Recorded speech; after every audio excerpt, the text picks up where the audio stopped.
You've said there aren't enough Iraqi recruits signing up for U.S. training to fight ISIS. What are you doing about that? Well, we're trying to turn the tide on that, and so also is Prime Minister Abadi. And especially important is the recruiting of Sunni fighters.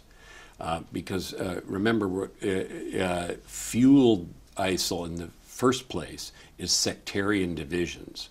So the idea in Iraq, and this is what Prime Minister Abadi is trying to do, is have a multi-sectarian approach. Therefore, there need to be Sunnis in the Iraqi security forces. And well, why aren't those Sunnis coming forward? There need to be, well, because of the legacy of Prime Minister Maliki, who did govern in a sectarian manner, and many Sunnis didn't want to be associated with the Iraqi security forces. But Abadi has been in office for some time now. Well, he is trying to encourage them to come. So are we, and they in fact are coming in greater numbers now in the last several weeks and months. We hope that continues. That's the reason why we put some trainers out in a new location called Al-Taqadum.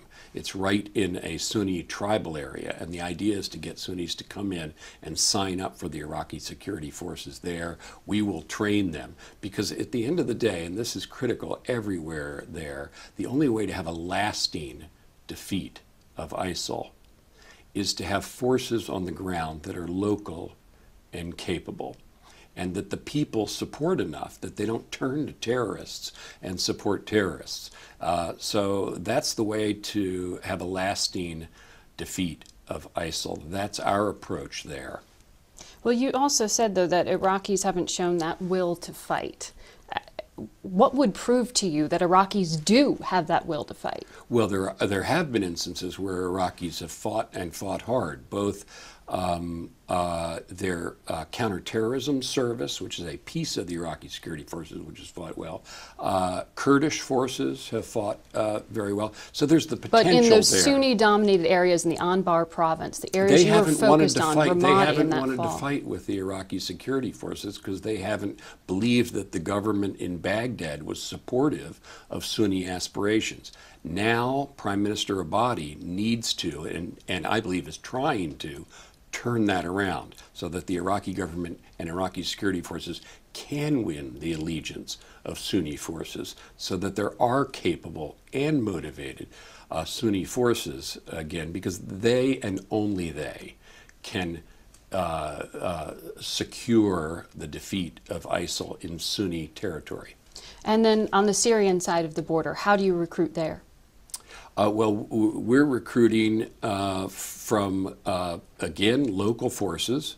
Same idea, for us to enable local forces to do the fighting, because they have a stake in the long term, and they're the ones who will keep the ISIL defeated in the long term.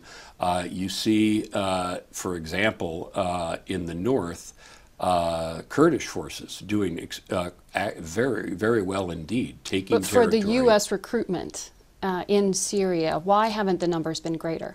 Well, the numbers have been small so far because we have been selecting people in a very rigorous way. We have rules which require us to vet fighters.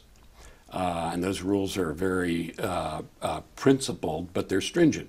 And so not everybody passes. Only a fraction of the people who apply can pass that test. The other thing that limits their numbers is that we are looking for people who are willing to go after ISIL first.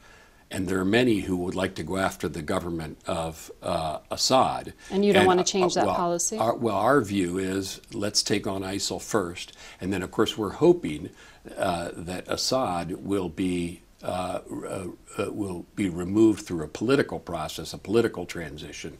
And we're working on that at the same time. So we're trying to get people who want to fight ISIL and who can pass U.S. vetting. And those numbers so far are small, but they are growing.